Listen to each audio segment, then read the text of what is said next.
Hey guys, Kinggath here with another episode of the Kinggath podcast. Today's guest is the co-lead. I think I called you the lead writer in our first attempt at an intro. The co-lead writer on Cascadia. Welcome, Anna. Hi, thanks so much for having me. Yeah, thanks for coming on and talking. Writing is such a fascination of mine because I'm really bad at it. So, and looking at the challenges that the writers for the Sim Settlements team have gone through with writing for a game, like, because it's so much different than writing for any other medium, has just like got me more enthralled with it, and I love talking about it. So I wanted to hear what your take has been, going from doing whatever writing you had done before into writing for a project like Cascadia. How's that transition going for you? It's actually been really fun. I, of course, have a background in traditional writing, but before I really got into game design and everything, I was actually a student studying the performing arts. So I was originally in college. I was studying vocal performance, so classical voice, and Sure. I spent so much of my life on stage, and I've had to write, for stage and interactive media before. And then kind of what I really like about game design is it feels a lot of the ways that you collaborate on a project when you're working on stage. You're doing the exact same sort of thing. It's just on a screen and in an engine rather than, Right. in a rehearsal. So Sure. in a lot of ways, I feel like I'm doing the exact same thing. But Okay. of course, now you just have like quest aliases to deal with instead of like you're blocking, it's just a little different. Sure. But it's also got the added challenge of you are not the only participant. You have an active participant in the player, and you have to account for all of the things that they might want to do. So that definitely adds another level, but I really love it. I think it's great. Yeah, it almost the player really is what throws a wrench into it, because then it becomes, rather than telling a story, you have to do like world building. So you have to tell a bunch of potential stories all at once. Yeah, especially if you have our main quest has multiple branches. When you have that and you start throwing that into the mix, it starts getting really, really tricky. But we try to account for everything that a player might want to do in our world space. Obviously, there is like a limit to that, because otherwise, we'd be making this thing forever. But Right. player agency is really, it's an interesting part of game design that I think usually people don't have to worry about when it comes to writing. Yeah. So what were the biggest hurdles on that, as far as getting your head wrapped around? Did you guys come up with some sort of limitations as far as what player choices can actually, what impacts they can have? Because you could have, for there's so many ways you could go with it, because you can take it down to the individual interaction level. You can take it to the just this quest have multiple endings. Does this whether or not each particular quest can have an impact on the final ending. Like what kind of lines did you draw to give yourselves some some boundaries? Because obviously, if you go, like you said, if you go limitless and just let yourself Right. do it unlimited, Forever. you create the forever project, right? Then you're actually just creating a world forever, right, before anyone ever gets to play it. So Right. So what kind of boundaries did you set to help kind of prevent that from happening, like feature creep? we do have a main story arc. So Okay. there are some events that will happen regardless of which quest line you choose. And those are sort of acting like our major choke points. And so it just kind of depends on which angle you're going to be taking on that particular world event based on the quest lines you choose, the factions you join, etc. So we use those as sort of our anchors for keeping us like on track. Like, okay, we've got this major plot point, we've got this major plot point, and we've got the ending will look one of these three ways typically. So Okay. those are what we use to sort of be our anchors. When it comes to quests like changing the world space, that can be really, really tricky, because that makes like a lot of extra work for the implementers and the level designers. So when it's a big quest, like it has to do with a major story beat, then we might consider that. We are definitely considering different ways to solve a particular quest. We're bringing back a lot of the RPG elements that previous Fallout games have had. I know Leon probably talked to you about the old user interface and stuff that we're bringing back, skills, perks, that sort of thing. So we want to have a bunch of different ways that a player could solve a problem. The only sort of quantifiable thing that we're looking for is that the problem gets solved in some fashion so that the player can advance in the storyline. Right. But we do have some things that are very reactive, where if you side with one group during this event, like it will send you down a different pathway.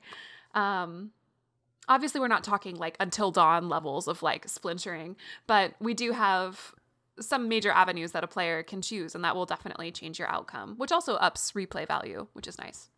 Sure, sure. Yeah, I mean, that's, you definitely gotta have, like you said, you gotta have those boundaries, because I think the players, a lot of times when you read enough forums or people's ideal visions of games, and they're so completely unrealistic with the amount of work that would be involved. It's like for the characters to perfectly react to everything. It's like, we're not going to have that until we have AI writing stories for us. So at this point, just having a few major story points just feels good, because it's not, you don't get it enough. Like a lot of games seem to do a cop out. Like you look at things like the Mass Effect 3 ending, where you basically just like you walk down a path, and it's like, all right, really, like that's all that, and that's the choice. So having stuff like factions where you can side with and change the direction and tone things go with, like, there feels really good.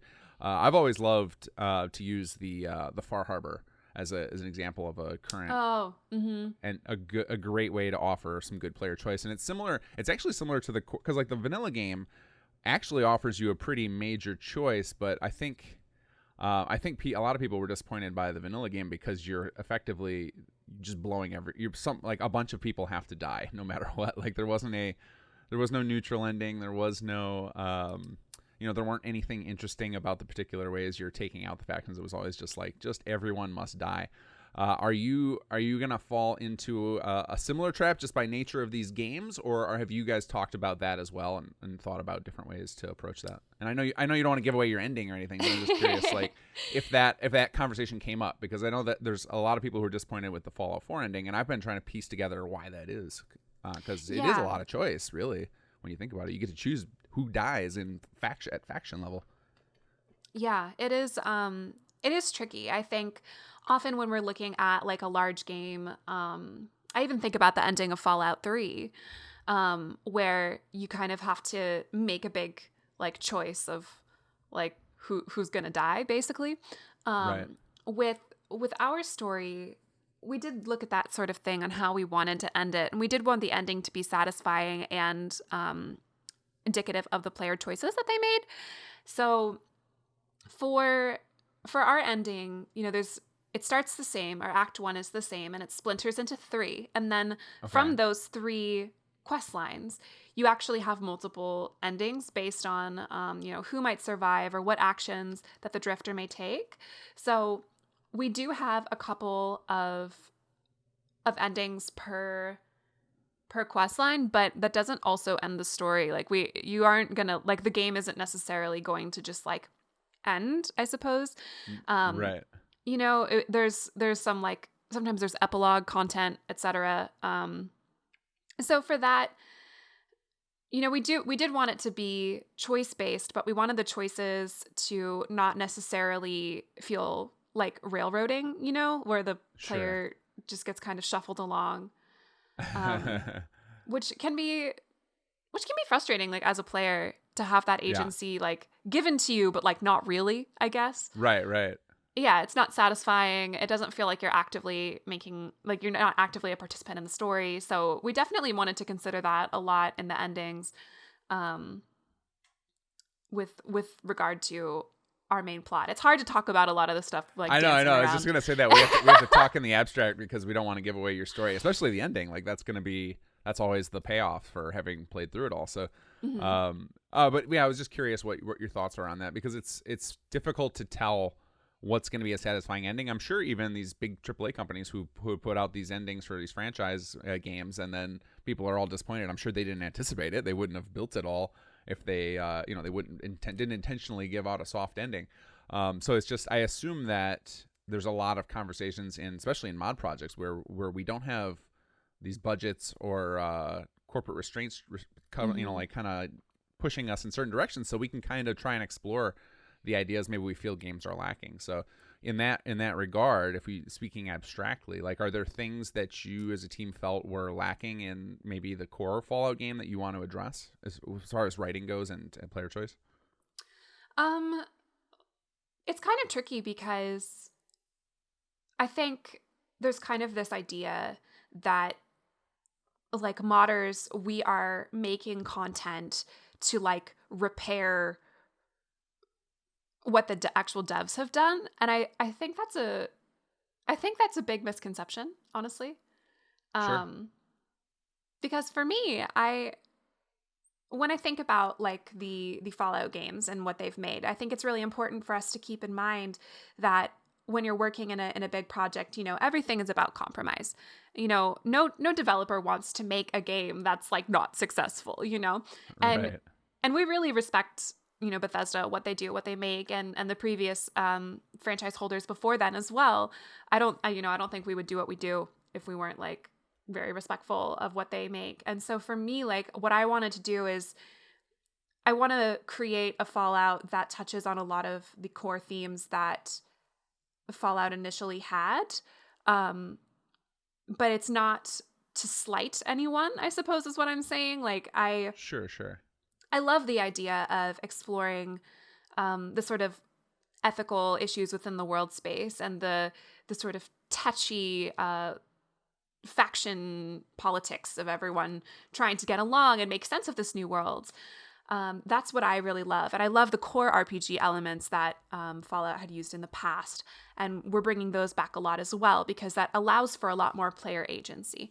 And so for me, it's about getting back to that stuff. But I don't think it's necessarily that because we were like, oh, they did a bad job with 4, or like they did a bad job with like 76 or whatever. Because that's, you know, that's not the case at all with what we think. We want to make what we want to make, you know? Right. So for us, I would say we want to get back to a lot of the sort of core elements, but we have a freedom to do that because we are a modding team. You know, we don't have Right. a corporate office, you know. Right, right. Yeah, there's a lot of I'm sure there's a lot of talks that happen at these big companies about avoiding controversies and stuff like that, especially in this cancel culture we live in, where people get assaulted and things get buried in bad media coverage. So I don't know how much that affects things, as far as I don't know if that thing affects things as endings, but it seems to me like there's always going to be disappointment in any story, no matter what. Like I don't think you're ever going to satisfy all your audience, especially in a franchise Totally. that's been going on this long. Like Mm-hmm. you got the hardcore old school RPG fans who are just never going to be satisfied until things go back to text, which you guys are kind of doing, right? Like you switched the player back to non-voiced. So you're doing the full Mm-hmm. dialogue interface. Have you been taking? Have you found that was very freeing, and you're taking a big advantage of the fact that you can basically make the player say whatever you like? Yeah, we made the decision to do the non-voice protagonist mainly out of necessity, because that's a lot of lines. Yeah, Like, yeah, that's it a is. lot of lines for the voice actor to have to record. And if we're bringing back the old user interface, you know, we might have tons of options if we're bringing back the RPG elements of like skills, perks, whatever. So like that's even more lines. So for us, we did it kind of out of necessity, but I do think it does have a freeing element, and it allows the player to also like substitute, you know, their own voice in their head, you know, Sure, sure. for self, like if they're making a version of themselves, or if they are creating a character, they can sort of create that character's voice. So it allows for more immersion, I suppose. So I personally, I like the decision to do a non-voice protagonist. But yeah, for us, it started out of necessity, but I think ultimately we got some good stuff out of it as well. What were your personal thoughts on Fallout 4 going voiced? I thought that personally, I was like, you know, I'm here for it. Like I'm gonna see them try it out. We'll see how it goes, kind of thing. Yeah. Ultimately, I think I would have preferred a non-voice, but like I also understand why they did it, and like why they switched to like the wheel system rather than the user interface. Like it's hard to like be both a fan of Fallout and also a developer, because you're like, oh, I can see why they did that, you know? Sure, sure. So personally, I was like, yeah, like let's give it a shot. But I think ultimately for a player to be able to really put themselves in that world space, I think having a voiced protagonist does kind of take a step back. But that's just my personal opinion on that. I think a lot of people agree with that. I'm torn because Yeah. I have found myself sliding more and more into the casual gamer category. As I Hey, run there's out of nothing time wrong to with that. game. And so like then that becomes like a necessity of like I don't have time to read through all these dialogue options, so I'm just gonna I love the short quips and the quick options to get to where I want to be, but then there's a certain nostalgia that kicks in, and it's like, man, but I had so much fun playing through New Vegas and choosing those dialogue options and trying to find my way through these quests in other ways without shooting everybody in the head. Yeah. So I'm always torn on that about which I'd prefer, and I'm curious also, like with 76, they're doing the overhaul in the fall of the quest system and everything, and adding in the player dog. I'm curious how many players who came into the franchise on Fallout 4 are going to be disappointed by that. Whereas I a lot of honestly don't people know. came in. Yeah, it's interesting because there's a lot of people. I think that's a common thing that gets forgotten when people slam on anything about Fallout 4. Is they talk about the shortcomings of of switching away from the old school system, but it's like a lot of players. This was probably their first Fallout experience. It was the biggest selling Fallout game. Really blew up the franchise. So then how many players are actually on the other side of the fence who are like, oh, I want the voice dialogue? So that'll be an interesting thing to find out. And I don't know. I guess only Bethesda would know that. They'll know from their Yeah. numbers. That is a tricky one. And I think like the wheel system is that they probably, if someone came into the franchise on 4, they might be really familiar with the wheel system. You know, there's plenty of other companies that use a wheel system, like, you know, BioWare has a similar system, etc. So, but I think there's also similar user interfaces for the sort of 3 New Vegas style. So while they might be like, man, I really wish we went back to the wheel system, like you said before, it probably is impossible to make such a large audience all be happy with one thing. Right. So, I mean, it's kind of one of those like damned if you do, damned if you don't kind of situations. So I Yeah. do feel for them there, honestly. Right. Well, I mean, that's one of the things where their modding community can kind of step in and help out. Like one of the things that's nice about them going the voiced protagonist is we couldn't have done that in the community. Like that's not very realistic for the community to find a good, solid set of voice actors to record 15,000 lines or something. Tons. But we can write apps to silence the character and put full text in, so which we've done in the community. So like, I'm actually really glad that they went voice protagonist for that reason alone. Because for then those of us who enjoy the voice, we've got it. And everybody else, download a mod, turn it off, no problem.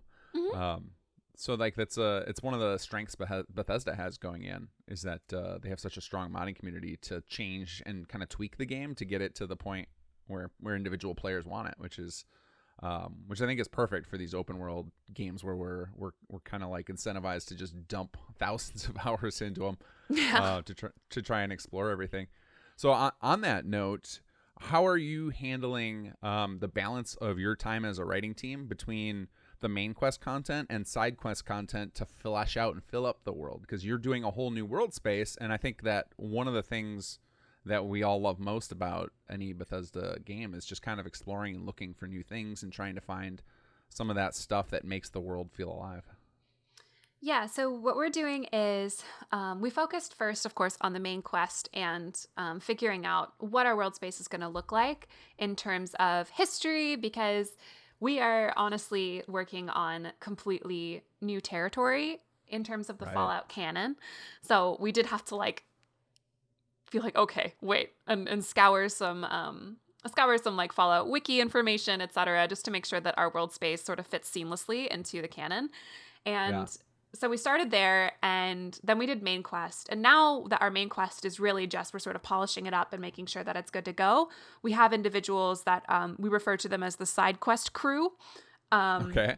The side quest crew are sort of taking up the mantle of working on the side quests. And just sort of like, okay, we want to have this many side quests potentially per area, because we thought it'd be weird if like, you know, Sinkhole has like 15 side quests and like Ren Fair has 2. That would be like kind of sad. So we're trying to make that evenly spread out. As the main quest becomes set and we know what our world space is going to be like, it allows us to sort of branch out a little bit more because we know what's going on. So we have like the side quest crew, we've got people writing companions, and the companions are often going to have their own side quests. So they would also have to work within that overall world space. So we're in this kind of transition point where we're starting to look at more of that kind of stuff, because we do want to have small encounters. That's what really, to me, makes a world space come alive is, it's not the big epic main quest. It's, one of my favorite NPCs that I wrote, she's an apprentice at a pottery shop in Cascade. Like, she just wants to make pottery and she really enjoys it. And it's those little tiny people that I think really make a world seem alive to me. Sure. So we're able to put more energy into that now as opposed to when we first started, but we're getting there. We want to have that kind of content. It just takes time. Oh yeah, absolutely. And it's one of those bottomless pits where you feel like, oh, we could just do so much here. Just exploring your own lore and showing the different characters' perspectives of that world. Like I think that is why we actually need the main quests in these world spaces, is because it gives an anchor point for people to reference. So it's kind of like all of those other characters, you get to hear about how that main thing is affecting their lives in some way. And I think it's kind of just like a story driver, so that the world's not just inactive and sterile. You want something big to be going on in the background, even if you're not engaging in it. That's my thought on it, of like why, when you think about games like Skyrim, where maybe you ignore the main story while you're going through and you're mostly just interested in exploring all there. But I still think having that main story happening is important, because it feels like then there's something bigger than the world going on. Yeah, I mean, my favorite run of Skyrim that I ever did, I actually decided I was going to completely ignore the main quest. I made an orc adventurer lady, and she got an orc husband and a house in Markarth, and she was just a happy orc adventurer. She wasn't the Dragonborn. She was just an orc lady. And actually, it was very sad, because my time came to an end when, deep in a DLC, I was forced to fight a dragon. And I actually hadn't gone through the whole capturing the first dragon soul thing yet. And so when I got the dragon soul, I got a pop-up that said critical C++ failure, and my save corrupted. Whoops. And I've never been able to go back for her. My orc lady. That's kind of funny. I've never tried that. I never went to, what is it, Solstheim without doing the main quest first. That always felt weird to do that, so I just would never bother. So are you in your head? Are you hoping that Cascadia will have that level of depth as well at some point? Like maybe not at launch, but ultimately, so that people or players could go in and play, and if they wanted to avoid the main quest, they could. Sure. Yeah. I mean, there's a point that, of course, they're going to have to get to the main quest, because otherwise, unless they just never go into the capital city of Cascade, which I guess you could do. You could just live as a wastelander. It's possible. I would love to have that ability for a player to just be like, I'm going to be a weird hermit, and that's okay. Because, players should be able to play the game how they want. That's the whole point of the RPG. So I would love that level. Maybe not forgetting to fight a dragon and then corrupting your save level, but a good amount, Yeah. Oh, that's always the tough point when you're making these big mods, because what inevitably happens is I think as players we love it when all these systems just work, even when we try and do wonky things. Like if you look on YouTube, you'll find just thousands of videos of what if we did this in Fallout 4? What if we did this in Skyrim? And it's something totally off the wall. And usually there's and when they find some sort of satisfying thing where Bethesda thought of that, or maybe something weird happens and it all comes together and comes out like that, I think most players want that. But at a mod level, we've had this happen plenty of times now that we've started doing story content, where they'll be like, oh, I tried to do this and it doesn't work, and it's like, yeah, we can't support every single thing, we just don't have the resources for it. Which is it's true. Unfortunate side of the mod scene is that we don't have that we don't have a budget, air quotes, to actually pursue everything we'd want to. I mean, in the AAA space, they have the same problem of just they actually have a budget, and that prevents them from doing it. But in our case, it's just a lot of preventing ourselves from feature creeping into production hell. Oh my God. It's so easy to do. It's so easy. So what do you all do to prevent yourselves from getting that way? Do you just have workshop style meetings where you're just talking about here's what we want to do, what are the technical limitations, so should we avoid should we avoid this? Do you have somebody in charge who keeps track of that and is no, we're not doing that? The person in charge is usually Leon. Okay. He'll smack us down if we're let's do this, and he'll be no. He keeps us in line. But I think For the most part, That's the opposite of my strategy. I'm the yes guy. I'm like, yeah, that sounds great. Let's do it. as much as, we'd love to have like a yes and kind of approach. It's really nice to sometimes be like, hey, can we do this? And just to have someone be like, guys, I really don't think this is going to be worth like the time and effort. And we're just like, okay. And you move on. I guess that's what like maybe producers are for in the actual industry. Sure. Just to be like, no. But we would like, so for example, we needed a factory for a quest. Okay. This is a real example from last week. We have a giant Discord that we work out of. So we needed a factory for a quest. And we'd be like, hey, then we go to the level designers and be like, hey, will you make us a factory for this quest? And they're like, sure, where do you want it? And so we have to look at the world space and like see where we can actually build a factory. Because it's already pretty packed with stuff. And or if we want a specific feature in a quest, we would have to run it by the implementers, of which Leon is kind of focusing as our main one at the moment, as well as project lead. So we'd be like, hey, Leon, will you do this thing? So it's just a bunch of checking. Sure. So you just check with the team, everybody involved, and make sure it's all feasible. Has anything that you really personally wanted to see and gotten cut in those meetings where you had to walk away, tail between your legs? I think for the most part, like if there's a feature that I really want and the level designers would be like, Anna, please no. I think I'll be like, okay, as much as I want, something big and extravagant, I also understand, this is a group effort. And if that's going to be too much, like, all right, like I think we do a pretty good job of that as a team. Just being like, oh, okay, yeah, that's not going to work. And of course, because very well, because we're modding teams, everyone's life, like IRL, is constantly in flux. So what we think we're going to be capable of doing, sometimes we have to walk back because like, oh, that person, got married or like got sick or got a new job. Right. So it's always in flux. So feature creeping is inevitable, I think. I don't think there's a way to avoid it in the mod world, honestly. And feature decreeping too, as you just pointed out. Yeah, one of the strange things about it is it's like especially when you get into some of the more like higher I guess higher level skills like animation and stuff, is that sometimes you get to a point where if so-and-so leaves the team, we can't do that feature because nobody else is capable, and you can't just go hire a replacement. Yeah. You've got to hope to find one in the community, which is not always feasible on a timeline that you might be comfortable with. Yeah. It's a tough pill to swallow. It is. And it definitely...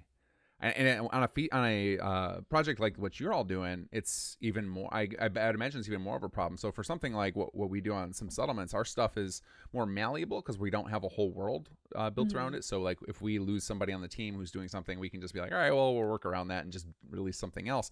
But a lot of the stuff, I imagine that you all have planned, it would derail your story or derail your world space or cause some pretty big problems if you were missing a major asset or feature to proceed forward. So I'd imagine it probably has a bigger impact on your development times and plans as well.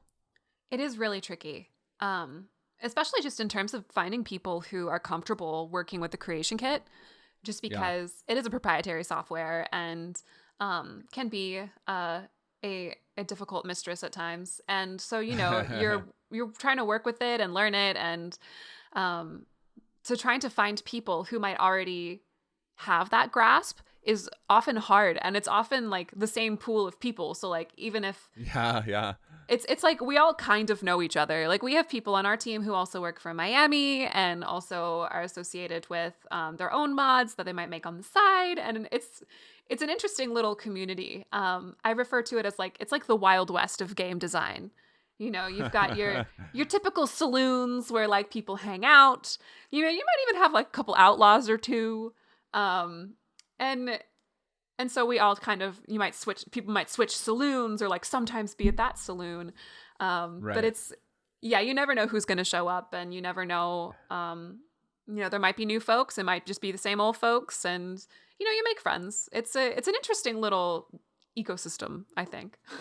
It's a very friendly one. I think there's a lot of information sharing. I know like there's kind of a, there's kind of a reputation, which I disagree with, that people are hoard knowledge, and I have not found that to be the case. I It haven't seems to me either, that honestly. most of the people that figure stuff out, like if you ask them, they'll gladly tell you how they did it. Maybe they aren't going to walk you through the step by step, but they'll at least be like point you in the right direction if they solved a problem. Oh, totally. Like we do like asset swaps and stuff. Like if we have a model that they really want, maybe they Yeah. have one we want, we'll swap them, like it. Right. Yeah, it isn't. I think the only thing people get really, really protective about, honestly, is story content. Just because of the necessity of it. People get kind of cagey about that just because they're like, no, that's our plot. You can't have that. Right. Yeah, well, I mean, like, I think that's the thing that actually draws people to finish your mod too. Like, is they're going to be, they're going to start learning about the intrigue and what's going on in the world, and if they already know the ending, they're not going to have any reason to go through it all. So I would think you should be protective of that. Yeah, absolutely.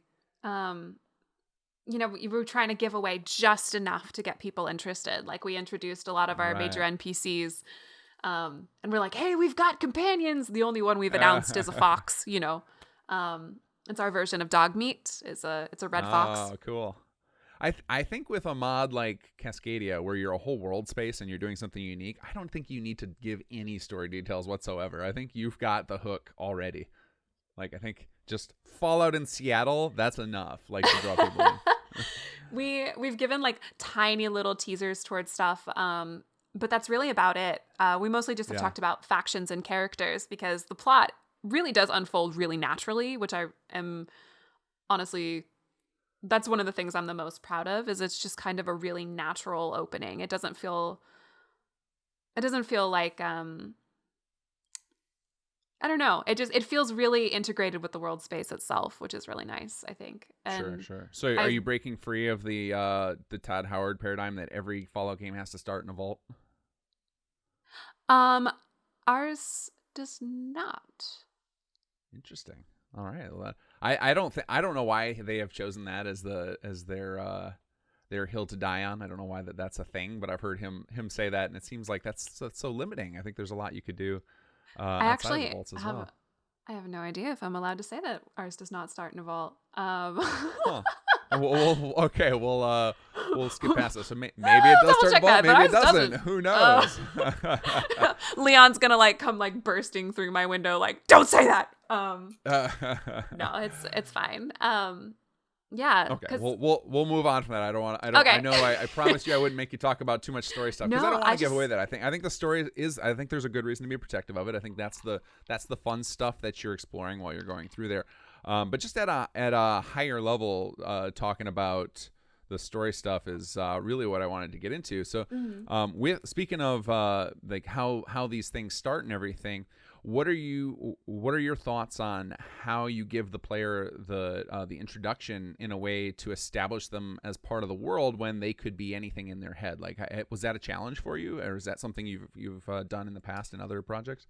Yeah, so that's probably, we talked about that extensively when we were creating our opening. Me and my co-lead, we were like, okay, how do we want to do this, and how do we account for all of the different ways that a person might want to be? And we looked at previous Fallout openings from the others and just were like, okay, how does this work? What do we think worked? What do we think didn't work?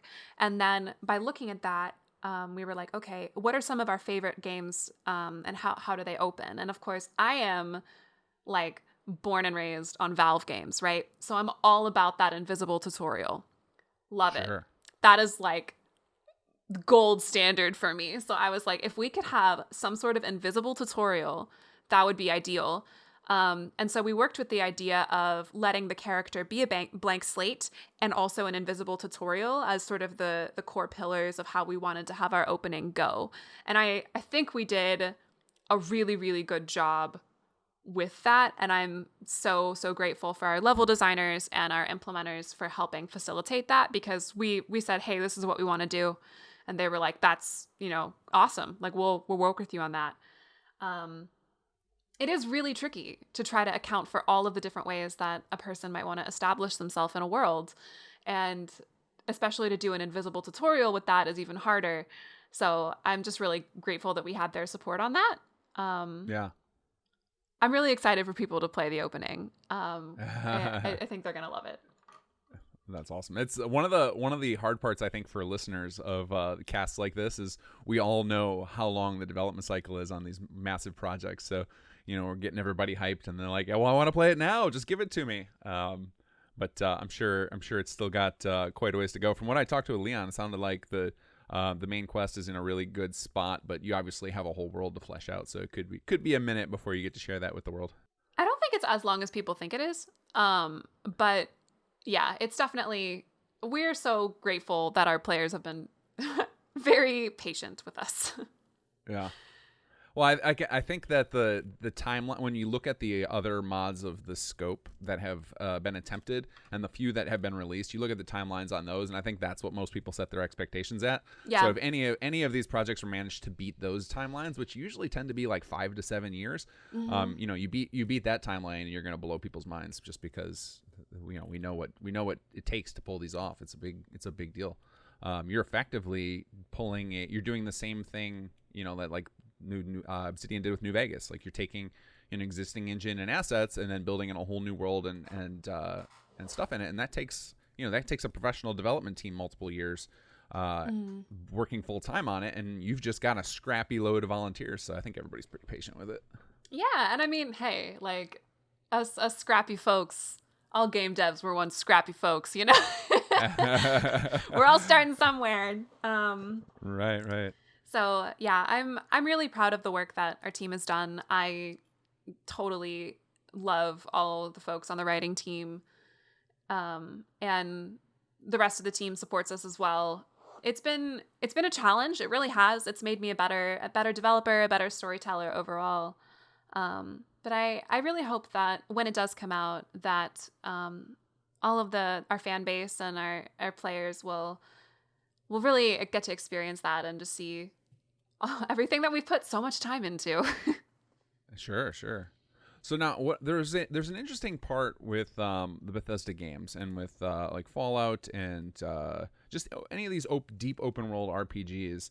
And I haven't fully, I need to come up with a list of examples to better explain my thinking here, but maybe you can help fill in some gaps for me. So I've noticed that there seems to be a certain pattern to the stories that they tell, and that there will be, you'll start to see repetition across the games where it's like, oh, this is a guy who's obsessed with Nuka-Cola or obsessed with X, and like that's his little story.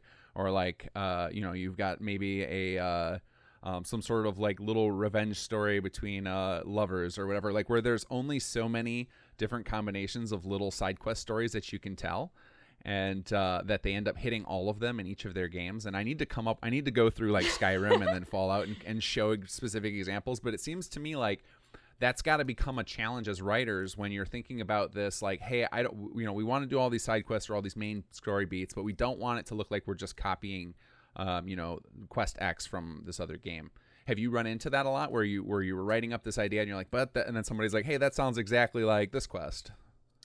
Yeah, I mean, I think it's inevitable with just how large the Fallout franchise is that you think you've got an original idea, and then someone's like, oh, actually, in Fallout 2. And you're like, damn it! Forgot about Fallout, this one tiny little town in Fallout 2, Yeah. Sometimes we're like, no, it's a nod. It's a reference. You try to go with it anyway. And I think to a certain extent, if there are some similar themes and similar devices, like I think that's all right. Especially in world spaces that big. You just don't want them to become too painfully obvious and redone, That's the hard part. I mean, I wonder if this is partly one of the many reasons that like Bethesda will take these games and put a big gap between the franchise entries, is knowing that same thing. If you release if you release an entry to an open world RPG every 2 years or something, that repetitiveness is going to be way more in your face. Of like them telling the same stories over and over again. Once you start exploring all the side characters and everything. Yeah, it is really tricky. And I think, with regard to like the gaps and everything, I think part of that is just good old development. And then, I mean, so at some point you do also have to look at the sheer workload as well. If you Sure. if you have like a concept that worked and worked really well, I mean, why wouldn't you be like, hey, can we repurpose XYZ? I mean, I'm not saying it's like cutting corners, but it makes sense logically to me that why that might happen, you know? Yeah, I'm actually surprised they don't release more titles because, like, when if I look at our own development cycle when we're doing mods and stuff, is often we start out with an idea, we flesh it out, and then it's like, okay, well, there's all these other things we could build on top of this that maybe aren't as broad in scope, but maybe could refine some of the detail and get deeper. But it's going to end up repurposing a lot of the stuff we've already done.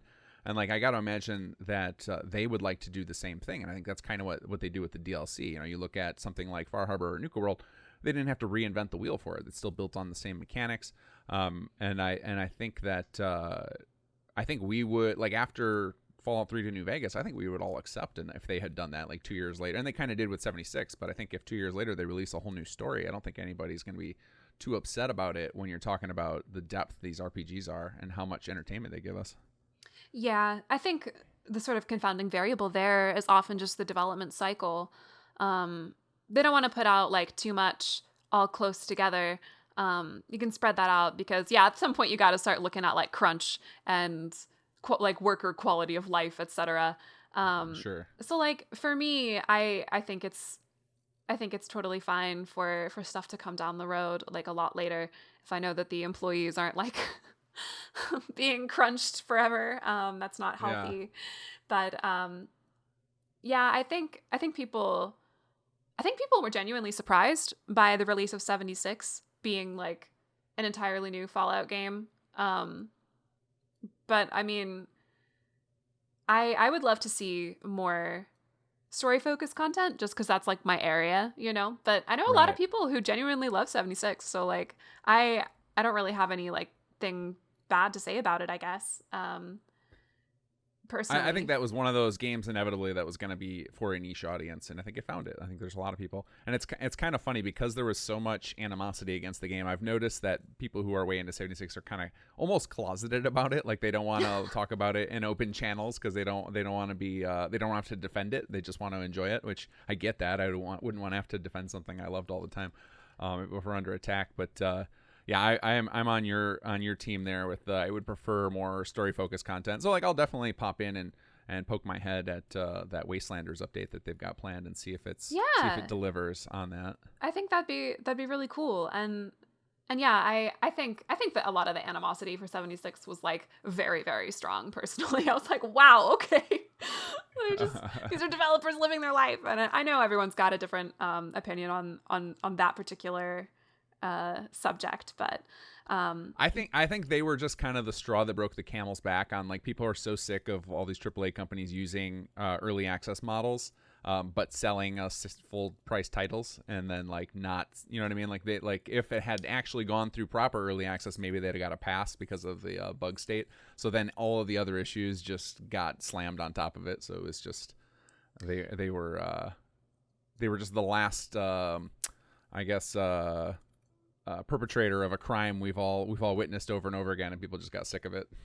Yeah, I mean, I personally have all kinds of qualms with like the games as a service sort of model, but for me, they usually just come from like, I don't know, I don't feel like that's personally, I don't think that's a great way for things to continue, but I felt like a lot of that was it was very harsh. And I mean, I've never gotten super into 76, so I've heard it's actually really fun. I just for a while like my computer wouldn't have been able to handle it, and then I built my own PC, and now I like can, but I'm really busy, so like right yeah.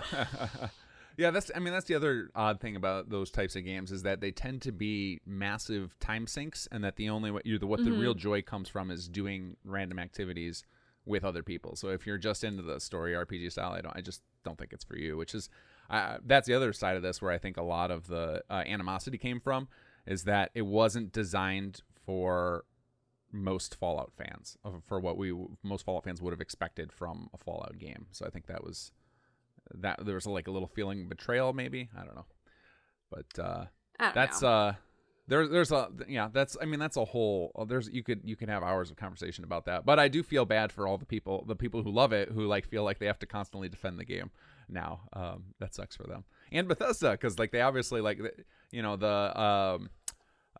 well, I mean, we're opening up a can of worms here of then people wanting to trash on me for trying to defend them, but like I get as developers, like they're just trying to try new things. Like there's like, well, let's try our hand at a multiplayer game. Like, you know, we look at them as like they're just like some evil empire, but at the end of the day, it's like Todd and friends are hanging around like, hey guys, let's make a game. Like it's I can imagine being in their shoes. Yeah. No one wants. I don't think anyone wants to make a bad game. You know, No. like no one wants to make a bad game. Like that. Right. That doesn't make sense. So, yeah, a whole can of worms there. But yeah. So all right, so let's get back to writing talk. So with Cascadia, you've got a big epic sprawling story. You've got all your side quests and stuff in there. Is there anything new or unique that you've decided that you as a writing team have decided to try your hand at? And like, are you doing anything unique with your companions, or anything especially unique that you're trying writing wise that maybe we haven't seen yet in these, or are you sticking to the tropes and stuff we're used to in Fallout 4 already? I have. I'm actually writing a companion right now. She's interesting. One of my favorite things about working in the Fallout world space is it's both my favorite and like one of my least favorite, actually, is that you're working on top of so much lore that's already been built. And the thing about Fallout is it's hard to identify like what the one true Fallout is, because it's passed through so many hands that there might be like a facet of the world space that is like, everyone's like, oh yeah, you know, that's a death claw. Okay. But like very few people can actually agree on where they came from. Sure. Like some people say that they're like mutated chameleons. Some people say that like there's all sorts of different like theories depending on who you ask. So one of my companions has to do with a major subject in the Fallout world space that it doesn't have a definite origin. And I was like, this is really fascinating to me. And I wanted to really dive deep into that, because I looked on like all of the different Fallout wikis, checked the Fallout Bible, which some people even say is like not canon, you know, like I've checked everything and no one can either come to a consensus or has gone back as far as an origin point. So I was like, all right, we're going here. So I can't give away too much info on that, but stuff like that, we sort of have the freedom to identify where these gaps are and to sort of dive into them and try to smooth them over to make it all seem very seamless. That's an interesting thing, and I've noticed they do this a lot in Fallout, and I think it's intentional after watching some interviews with Todd Howard. So have you ever heard Todd Howard talk about the Dwemer? He talks about how like no one can actually know their origin, but he knows, but he doesn't really know, or it's kind of like it's intentionally shrouded in mystery and it will never be revealed. And I actually think that's a really good design, like a choice for back lore. It's definitely smart. Well, it allows you to keep the mystery around forever, because the mystery is what keeps us exploring. Like that's if we know the answer, it's that whole like the journey is better than the destination, or whatever that quote is. If you give them the answer, then, or if you give us the answer, then the journey no longer matters because we already have the ending. It's true. And so like keeping everything shrouded in mystery like that seems to be a good plan. And then so like their approach so far of basically saying that, for example, each set of super mutants came from a different source depending on which locations. Yeah, the Eastern, Western.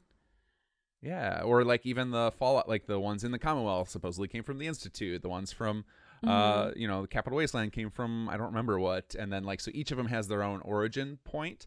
And I think that that's an interesting way to go about it, because it allows you to retell new stories with the same iconic creatures and everything, and then you can keep some mystery alive for players constantly, and then nobody's sure what's what. I think that that's a clever way to doing things, so that gives them lots of room to explore and keeps the immersion hounds at bay, because then there's like, well, there is no true answer. And all of those answers are true technically. And yeah, it might even be the same region, but like if you ask Emil from Bethesda, if you ask Tim Kaine, if you ask Chris Avallone, like you might get 3 different answers, you know, Yeah, even in the absolutely. same region. So in a way, yeah, it does give you a lot of freedom to just sort of play around with it. And honestly, I do think a lot of that is kind of realistic to life, you know. Um, you might ask 3 people how something happens and they might have 3 different answers. And Right, right. that's just life. Well, yeah, and I mean, even when you're talking about like things like origins of creatures and things, is like hmm that. It can also come out that people manipulated history. So maybe Oh, the totally. technically the U.S. government created death clause, but they scrubbed that fact and blamed it on somebody else, or Yeah. whatever it may be, whatever origin you come up with. Especially when you talk about in-game characters trying to explore it, and like that you can make up. There could be multiple tale, like I said, like the history is written by those in power. It could be hmm something like that. So hey, you've got plenty of ways to scrub it away if people want to say that whatever you came up with isn't true to the lore necessarily. It's you kind of have it's kind of got a built-in solution there. Yeah, it's actually it's very nice. It's very friendly. And we do have the ability to do that as modders. Um, so that definitely gives us some more freedom. Because like we do have super mutants in the Pacific Wasteland. Sure. But ours, are they're Mariposa remnants. So it's like we're trying to use some of the stuff that's already there, but if we can't, we might just have to sort of be like, okay, now we're going to need to reassess how how we're looking at it. So that brings up another point of how are you balancing? Because this is a thing we've had discussions of on our team with writing is how do we balance throwbacks and to a point where we don't just sound like bad fan fiction.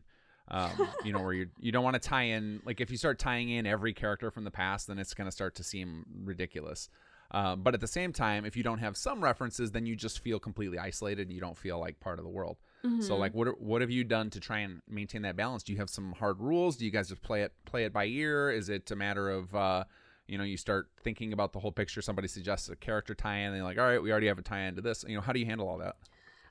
We actually, I remember there was a rule set down by Leon that was if it sounds like fan fiction, it's not going in the game. And we're like, don't worry, it's not going to sound like fan fiction.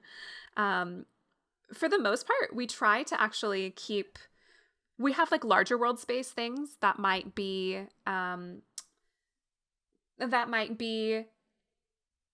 congruent, like super mutants, for example, on the West Coast. They all supposedly, of course, came from Mariposa military base, the Master, etc. But when it comes to like referencing specific characters, we are typically restricted to the earlier Fallouts and New Vegas simply by proximity, just because Sure. it'd be kind of weird to like reference someone from like the Minutemen when you're like Right. in Seattle. So when it does come to referencing that kind of thing, we'll have stuff like in documents, in terminal logs, that kind of thing. But Yeah. it's something that it might be so small that if you're a big fan of Fallout, like sure, you totally catch it. But if someone Yeah. maybe, didn't play the original Fallout 1 and 2, they might just not catch it. And Right. that's kind of like that's okay, and it would just seem like it would be part of our world space. So we're Right. trying to sort of have contact with the larger world space as a whole and also really build ours holistically, which can be a bit of a challenge, but I think we do a really good job of really trying to make the Pacific Wasteland and the Pacific Northwest its own unique region, and it doesn't have any really strong ties to the other areas that Fallout's already touched. Sure. Yeah, it's a tough battle because like anytime you throw in any type of reference, you risk just triggering people toward the immersion police, and then also like that fanficky thing. And I don't know what the actual line is, but when you read bad fanfic, you can tell like it's just like it's cringy right from the get go. It's usually like name dropping characters and it just feels real bad. So I think it's important that any of these I'm sure you and all the other big quest mods have had this discussion because I think it's an easy trap to fall into. Oh, totally. Because you want to give people that those tie-ins and you want to make sure yours feels like a part of the world. and acknowledge some of that history, but you also don't want to do it, just like to the point where you just seem like a 12-year-old. Yeah, you wanna make it artfully so. Right. Nods are really good to do, just like a I see you kind of gesture. Yeah. Not digging too deep into it, of course, but just being like, oh yeah, I bet they heard you yelling to New Vegas and back, just very small little things. Sure. Yeah, and some of it can be tough too where you don't want to accidentally instill too much importance on something. So one of the things we had come up recently was somebody was going to write in an Enclave character, and the problem is that as soon as we do that, then players are going to suddenly think like, oh, is the Enclave going to be a big part of this questline? And then it turns to be like, no, that was just a throwaway reference. Well, then that's a problem. Yeah, and Enclave fans they go hard. Are rabid. Yeah, they're hardcore. Enclave and Brotherhood of Steel fans, we see you. Yeah. You guys are. Yeah, the Enclave fans, though, especially. I think it's because they're so disappointed by the lack of presence in Fallout 4 that they're just hungry. But yeah, it's such a funny. I don't think I've ever done a playthrough where I sided with the Enclave. I haven't either. I think I've sided with everybody in Fallout 4 now. The Institute is my go-to, though. I love siding with them just because their tech is too cool. I don't think if I play the role that Bethesda put on me, which is I'm some frozen guy, I'm going right to the Institute, getting myself a hot shower, because that was a rough life I had to live there for a few days. Yeah, no, but, I totally get that. And we're trying to make it so if you do want to side with another faction, it is almost a new game basically with the way that you go through the world space events. So we're hoping to sort of give that sort of replay value and also show the different points of view and where they came from to get to that point of view, etc. Because I think that's what's been really compelling to me historically about Fallout factions is sort of the why of why they believe this. And a lot of times, you can be like, oh, okay, I get it. I get why you're I see where you're coming from. And I think that's right. important. Yeah, you get that. It's that gray to the morality instead of it all being black and white, which I think maybe that's the point where Fallout 4's their decisions with the factions kind of fell apart. It was the reasons that you needed to kill off the other factions felt a little contrived. Why is the Brotherhood killing the Railroad? That was what? I don't buy that. But having those shades of gray to explore, so you can kind of decide for yourself. Mm-hmm.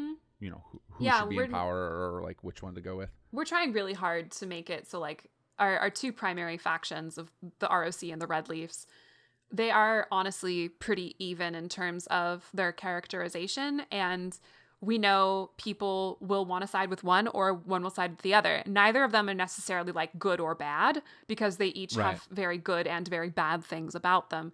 And I think that's also just very not only true to Fallout and the sort of old Fallout, but also just true to life.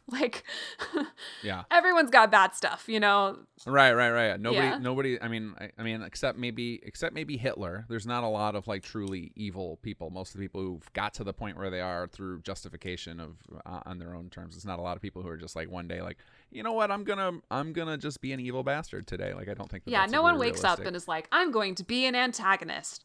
Right. That doesn't happen. They have to come from somewhere. So we worked really hard to try to make that come across, and that also opens up player agency a lot. Yeah. That's very cool to hear that you all put in so much effort into the story. And I think that I think one of the things that strikes me with the writing on these big mod teams is you all seem to very much care about things like this, the little nuance of making sure the player has agency, of making sure that it all feels natural and comes together. But you could probably get away with being way lazier because you're building us these whole new world spaces to go explore. So it's awesome that you're putting in all that effort on top of it to do good writing. You could, but you could also swing in the opposite direction and go absolutely bonkers with it we are. It lends itself to everyone. Well, I appreciate it. I'm sure everybody does, and we'll definitely appreciate it when we get it in our hands.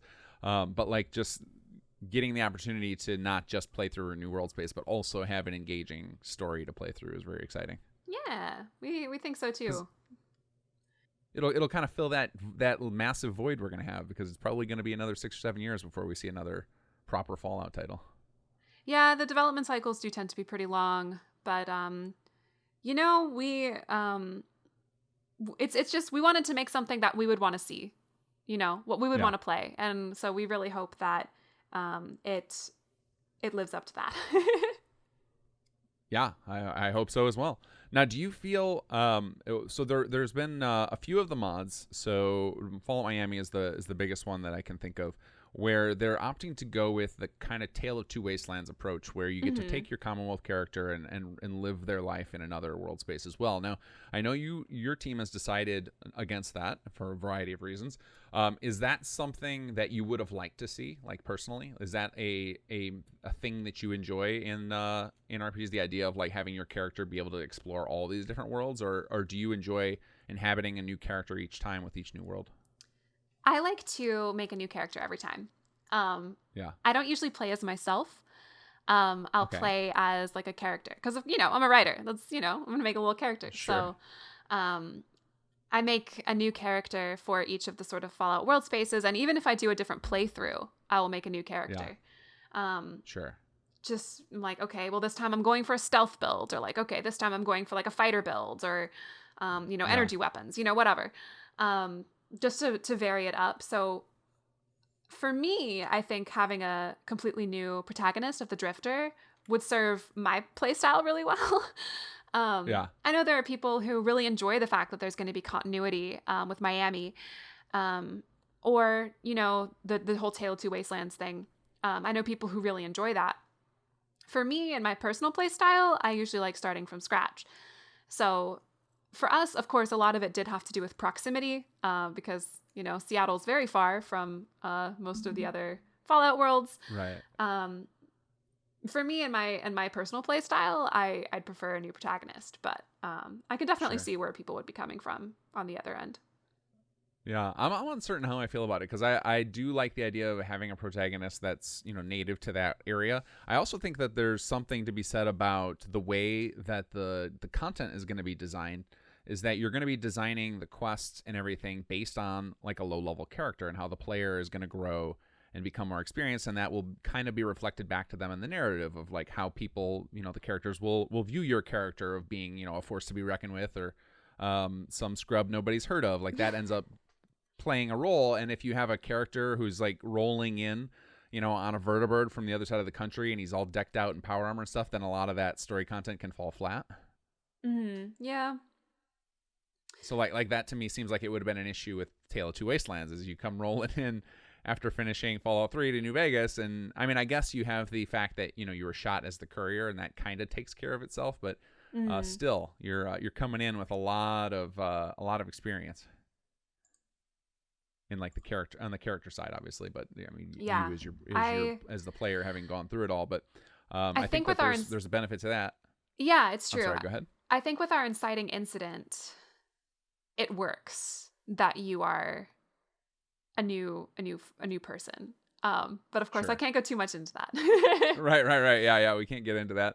It's just an interesting way to go about it, because I think that most big quest mods for games that I've played tend to be resets, and then it's like with Skyrim, there were a couple like Fallscar, where you could travel there with your character. Oh yeah. And elsewhere, like there's been a few of those, and I think maybe that's what set that idea in people's heads of like one of the things that I could see could be really fun about it. And what I found was, whenever I was playing Skyrim with all those mods, is I would never go visit them all. It would be I would just do one. So then I'm like, all right, well, did I really need to take my character, or could I have started fresh there? But I think part of the draw might be that you want to feel like the world is just so massive that you can't explore it all with a character. Maybe that's the draw. Yeah, we definitely, our world space, like in terms of just size, is very large. So I think, that sort of sense of wonder. I think that Skyrim had a similar opening where it was just like, well, good luck, kid. And you were just like dropped off in this absolutely massive world, and you're like, oh boy. Yeah. Like, here's an objective, you can follow it, or you can go left. Or like, good luck. Right when you found work,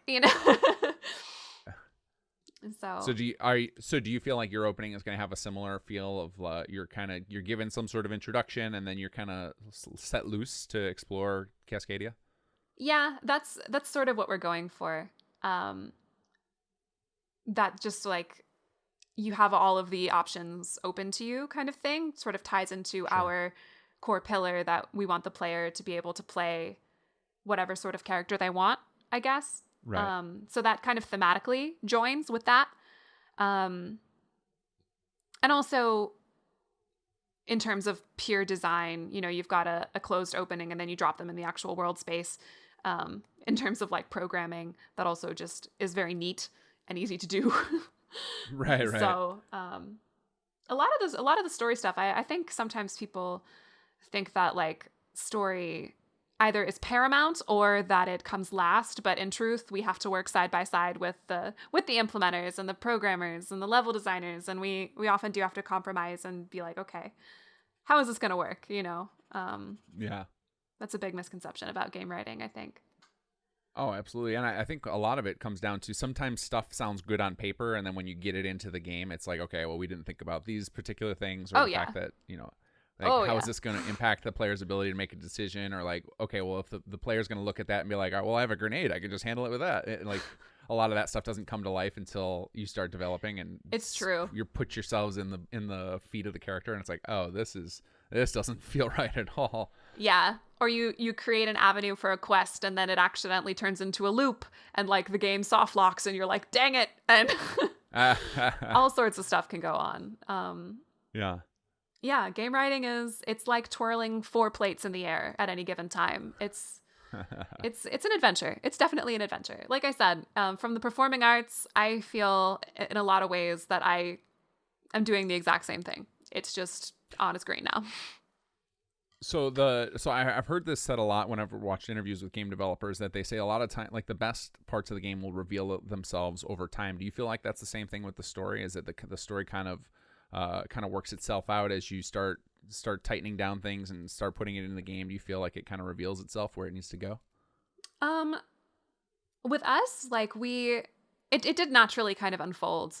But for me, I came in at a weird place in development where a lot of the main quest concepts had already sort of been established, I guess. Okay.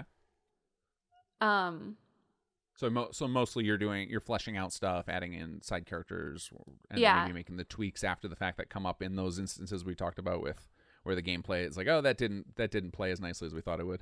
Yeah, my first assignment was a series of notes, like environment building notes around a hospital. That was like kind of spooky. And they gave me this assignment and I turned it in and they were like, whoa. Because I think I made it spookier than they had anticipated. And yeah, it kind of just naturally fell into my lap, honestly. And I ended up as a co-lead writer, and I was like, oh, okay, this is happening now. And so you have to sort of evaluate what we've got, what we'll need, what we still need, what needs changing. Sure. So it's always kind of constantly in flux. Right. Well, and it's funny how this is one of the things I've been learning about the development cycle, and I think it makes sense when you look at some of that when you think about the game timelines, when people really do the research and start looking at like when did Bethesda put out their casting calls and stuff, of that a lot of this is kind of like in this weird beta state until right up at the end, because you basically have to be willing to flex your writing for a long time before you get voice actors involved. Oh, totally. It's a very weird process. Like, I didn't realize how iterative it was, even at the story level. Yeah. Oh my gosh. I mean, it's not like, oh, we've got this story and that's the story. Like, it's always changing. Right. And then, of course, when you throw modding into it, where everyone's like working full-time jobs or like living their own lives, then it gets even trickier. So it is the Wild West of game design. It's fun though. I'm enjoying it quite a bit. Me too. And is game design something that you anticipated following into, or was this just like a little like, I like the idea of this project, I'm going to throw my head in to help out, and like, or is it something you are already into? Maybe you're already doing it outside of modding. Yeah, well, when I switched from studying the performing arts, I'd always really enjoyed video games. I have an older sibling, and we used to play video games together, and I was like, I really like what they do. And so I switched to studying more of narrative design when I was in college, and I was looking for more opportunities to get involved with projects. And of course, I loved Fallout. So I saw these big projects and I just kind of was like, hey, I do narrative stuff. I'd love to help out. And at the time, they had some narrative openings, and we got in touch, and it just kind of naturally happened. I don't think I was expecting it to be as big a chunk of my life as it is now, honestly. But I've met so many incredible people, and I've learned so much throughout the project that I'm really, really glad that I did join. It was just supposed to be sort of a like, I'll do this to like, it's a good resume builder. It's Sure. it's good for learning how to actually work in a sort of pseudo studio atmosphere. But Right. and then it becomes a lot bigger, and you're like, wow, this is actually a huge project. Yep. Yeah. That's how it goes. It is definitely a great. I mean, even outside of resume building, just it will give you confidence in your abilities, and you will learn so many little nuanced things that you would not have learned just studying in school. Oh, totally. Absolutely. It's almost like an internship outside of the industry. It really is. Of course, yeah, it's one of those like unpaid things, and I've had people question like, why are you doing this? If it Yeah. but and I totally get that, I absolutely get that, but I've learned so much, and it's helped me a lot in my professional skill building, so that now I am looking for work in the industry. I can be like, yeah, I collaborate with our level designers on X, Y, and Z, and it really does Right. help. Oh yeah, I think that just on an interview factor that you'd be able to talk about real world experiences instead of, because I mean, like, I think interviewers can see through when college kids are BSing them. Probably. So if you've got actual project experience, you can refer to specific examples. I think that probably is telling. Right. And not to mention that you will be able to turn in with your resume, demo footage of what looks like a Bethesda game, which is really cool. Yeah, it's like it's a real project, It's not just like, oh yeah, I did this for a while. It's like, nope, we have something to show for it. And Yeah. we're still working on that, but we're getting there. So is that an end game for you to try and get into the industry and write narratively for games, or are you just into the entertainment in general? I personally, I really love game writing because of how interactive it is. I would love to be in the industry and actually do game writing professionally. That, for me, that's definitely like an end game. I know some modders really would like to be in the industry, and that's sort of why we do what we do. But I know some people are also hobbyists. They just really enjoy it. For me, I would like to be in the industry, but that's a hard jump to make sometimes from modder to professional developer. But people have done it before, so I'm keeping my fingers crossed. Oh yeah, a lot of people have done it before. I think some of the tales that we've heard, like the guy who created Fallscar went and got a job on the back of that. The guy who created I can never remember the name of it. It's Forgotten something. He just started his own company to turn his mod into a full game. So there's definitely success stories out there of that. Oh yeah. But yeah, I find a mix too, like you just said, of there's a lot of people who do this just as a hobby. There's some people who are kind of like, yeah, I would go into the game industry. Mm-hmm. And then there's people like you who are just like, that would be an awesome thing to attain.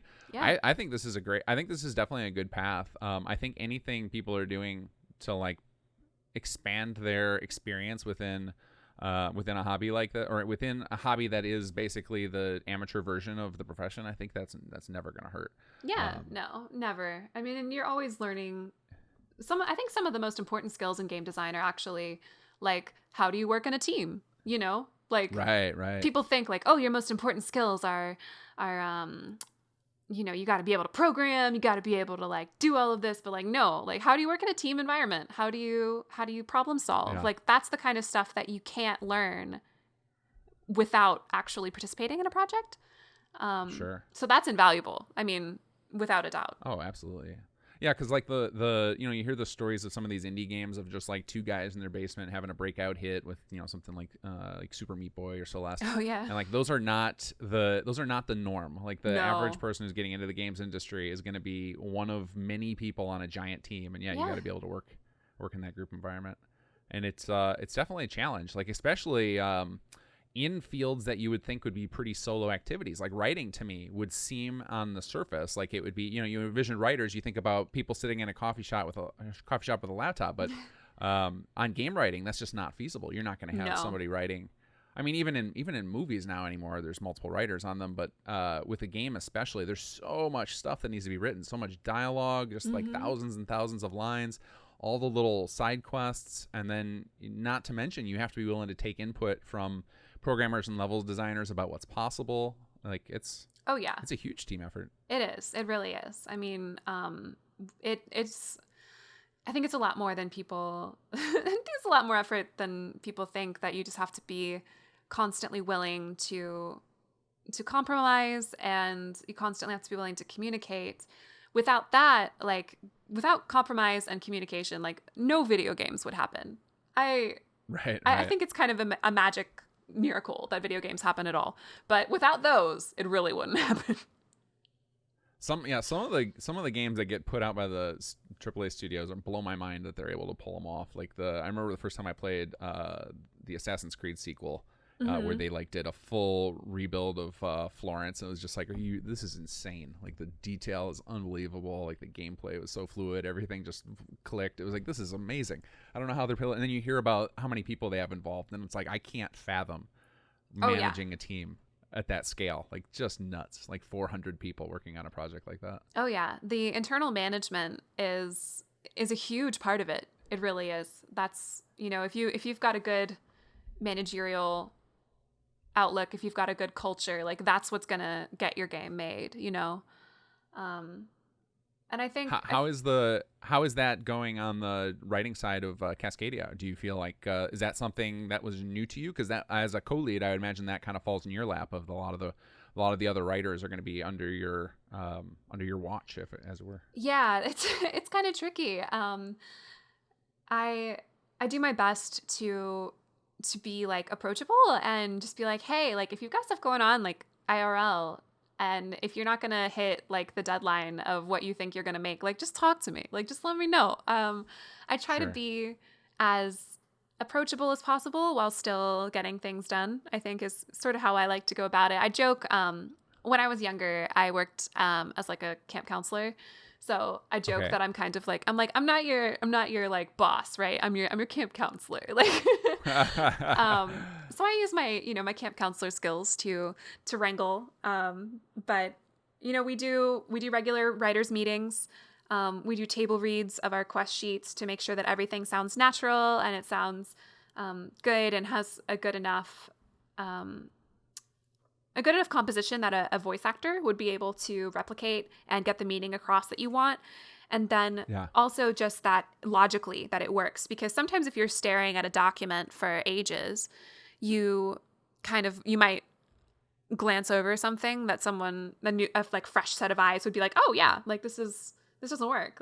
And it's really helpful. So we have all this sort of stuff to keep things in check. We use task tracking software, all that good stuff. So it's kind of been a trial by fire, I think, for all of us. But we're pretty successful at it so far. So we're gonna keep trying.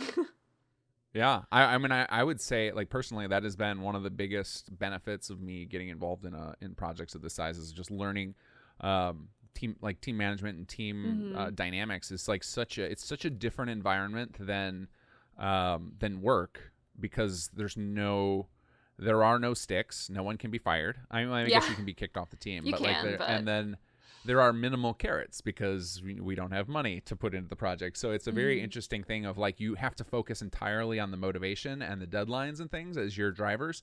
And I think that probably is going to make a lot of people who are successful at these mod projects, they're going to end up being better at it in other avenues of life, just because those things are so people's desires and feelings of threat from the stuff at work, from the threat of being fired or money as a motivator, aren't necessarily going to be universal. But I think I think learning to motivate people on a personal level, I think that's universally useful. Oh, totally. Yeah, it's been really helpful, I think, for all of us, especially those of us who do want to go into the industry. But I think for anyone, really, just sometimes you got to learn how to work together on something, even if you one person wants one feature, one person wants another. Like, okay, you still have to Yeah. come to a middle ground, It's been a really good lesson in that. Yeah, the management stuff, I think, was probably, I think, what everyone kind of least expects and then is like, oh. Yeah, somebody's Oh. got to do that. Yep. I still struggle with it constantly. I don't know what the secret sauce is to keep folks motivated. And like, what are your thoughts on deadlines? I know you said that you can be soft on them if people have them, but have you found them to be incredibly important? We have like ballparks that we shoot for. I think that's the sort of best way to go, especially in a modding sense. Mm-hmm. Because like I said, things are always going to be a little wiggly. And then when you have like, okay, we have this quest line. We'd like to get it done roughly by the end of X month, Sure. If we get it done for the most part, maybe there's a couple quests that we're still waiting on, like, okay, that's fine. Like, just get it to me when you can. I try not to be super, super duper strict on like dates. Just because I mean, everyone here is a volunteer and, life's tricky and, 2019 is wild and people are going to just need, I think like having a goal is good because then people can kind of use that to orient themselves of like, okay, here's what I want to do and whatever. But I'm not going to be like a super strict, like mean teacher being like, no, it's late. Don't do that. Like that's just not me, Yeah, sure. Yeah. Yeah, it's a weird one. I've found from so far of all the writers I've spoken to, like on our team, is that most of them have, when I asked them like, how do you work better with or without deadlines, all of them have pretty much said with deadlines, like that without a deadline they won't do anything. Yeah. Which I find interesting. But at the same time, it's rare that people hit all the deadlines exactly. So I think having, I don't know what the best solution is. It's almost like if it's if you give deadlines and you get the reputation for being soft on them, then eventually the deadlines don't actually have any meaning behind them. So it's it seems like a tough one to balance, and especially in this volunteer state where Oh yeah. if you go harsh about them, then you're going to risk alienating people. Totally. But you also risk demotivating people. So it's a real tricky line. Yeah, it is. That's why I usually stick for ballparks. Like we want to get it done around this time. Yeah. I find that works best. But Now, have you done any crunch sessions on your team yet? Have you had anything to the point where it's where you're trying to hit specific milestones and it was like a come hell or high water, we're doing this? Have you all gotten into that at all? a couple of times, but pretty rarely.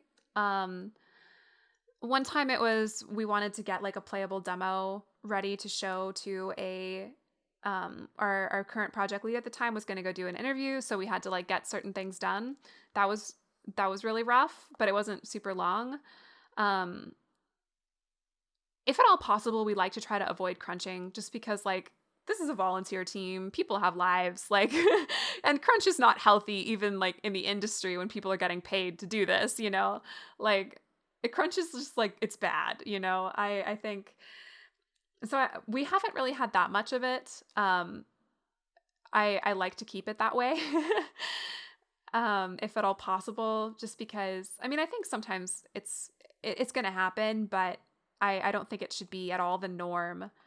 I anticipate we'll get more into it as we approach release, but we're gonna do our best to mitigate that when that comes up, because that's not healthy. Yeah, once you have a date hanging over your head, it starts becoming inevitable.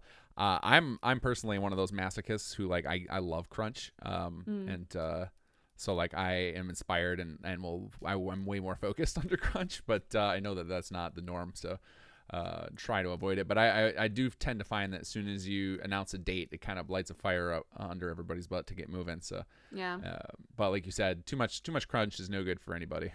Yeah, we have like I said, we do ballparks. So we have like an internal sort of ballpark for when we want to release. But that of course is still very malleable. So Right. we're going to do our best to like keep crunch down, cuz yeah, I think some people do like they find it motivating at least at first, and then it really gets to you, but yeah, I try to keep that down as much as possible just cuz I am not a fan. Fair. Well, and it definitely is a problem with volunteer projects when everybody's got real life stuff that has to come first. So then it's like, all right, Oh, you totally. can crunch all you want, but I literally only have this many hours. So, Yeah. so yeah, it's kind of a battle there. So is there anything that you've run into with game writing that was substantially harder than it was to do writing things for stage or books or whatever else you had written prior to this? I think the biggest thing for me is writing what we refer to, and this is the technical term, as the asshole line. Okay. Because we always want to assume that there's one player who's going to want to be an asshole. Right. They just want to hit, like, where's the sarcastic button? Exactly. Like, Yeah. so it's really hard for me just because I always play usually like friendly, sort of like, yeah, I'll help out kind of characters. Right. So like, especially when like the player is talking to like a child, to write a line of like, I don't want to talk to you. Like, for me personally, I think that writing those lines, like the mean dialogue, like I don't know if you've seen memes of like someone holding a gun and like wincing, and it says like mean dialogue options in RPGs. Like, that's me. That's, for me, that's personally the hardest. I still write them because I know players are going to want to use them, but that was definitely the, like, I was like, oh dang it, I have to consider that. It's always those are can be fun just because it's funny to see how the NPCs react. It's Yeah. like, whoa, aren't you a dick? Like, where they respond Ooh, appropriately, or someone got on they're the like, wrong side of the bed. hey, take it easy, man. Yeah. You know, like where you get the mix of reactions. Because when you're just going through like the kind of good guy routine, it just ends up being like a nice flowing conversation. There's no conflict. Yeah. So I think those lines end up being fun to add a little bit of pushback between the character and the player. Yeah. And me, like, I write really sassy NPCs. So, like, if you sass an NPC, they might sass you back. Like, right. So be ready. Oh, that's fun. So that's definitely something you wouldn't have to do in any other medium because, your audience watching your play or movie is not pressing buttons to choose what the actors say on stage. Exactly. Though that could be an interesting experiment to do.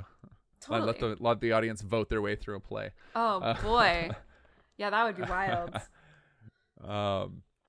I mean, I guess it's kind of been experienced with like some of those. I'm trying to remember the name of that one that they just did on Xbox a couple years ago. A Quantic Dream, something like that, where it was essentially like a TV show your playthrough, where you have, you're basically playing your way to cutscenes. Which really, there's very little difference anymore between a lot of the action games and that kind of idea of where like it's mostly on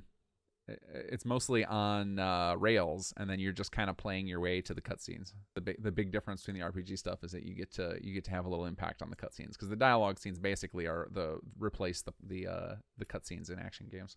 Let's wrap it up, but before we do, there's two things I wanted to ask you. One is, do you have anything you would say to people who are considering following in your footsteps of like, I want to get into big game narrative writing? Because I think a lot of people who listen to this podcast are fans of games, or maybe are thinking about getting into it, or thinking about getting into mod development. And then two, is there anything we didn't talk about with Cascadia that you had hoped to talk about in this podcast that we didn't get to? So the first question when it comes to like getting started in narrative, let's see. I think my biggest thing is like, when you play games, pay attention to what's going on. You know, what devices are they using?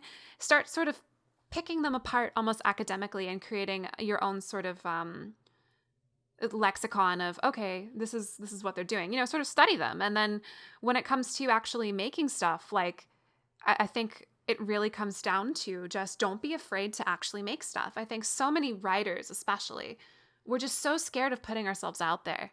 You know, we're so worried that people are going to judge us. And that isn't the case. So like, learn Twine. I don't know if you're familiar with Twine. We are big pushers of Twine. Love that. On our team. Great. So like Twine is fantastic. Like RPG Maker, like there's free plugins for, you can download Unity, and there's like free plugins like Fungus. You can just make games, participate in game jams. Those are awesome opportunities.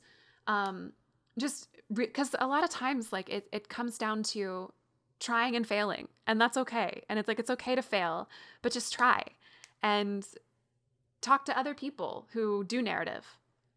Talk to like narrative designers online, like on Twitter. They're usually always like down to chat narrative. It's good stuff. It's a good community. Just don't be afraid to put yourself out there. I think is my biggest advice for that. I would agree with that 100%. I think that's I tell the same people, anybody who talks about mod ideas, it's like, just go try it. Go try making it. Yeah, follow your dreams.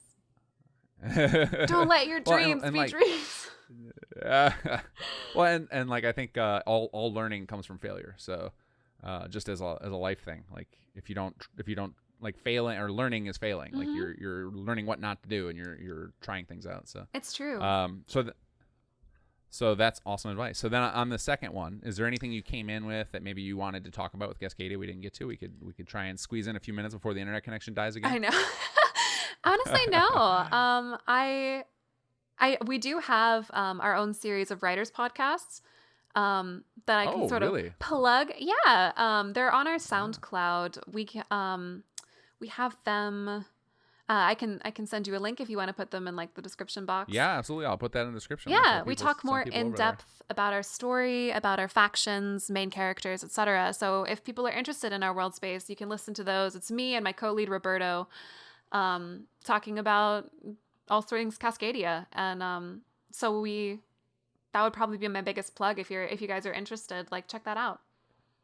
Awesome. Yeah, we will definitely send them there. Well, Anna, thank you for taking the time. I wish your internet well. I hope it performs better for you in the future. Yes. Sorry about that.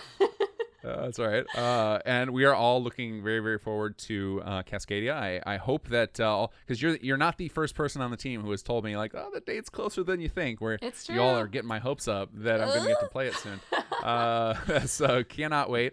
Thank you again for making the time, and hopefully we can chat again sometime soon. Maybe as a post-mortem to the that's what I called it to Leon, to talk about if things went as well as you thought after you got a chance to release.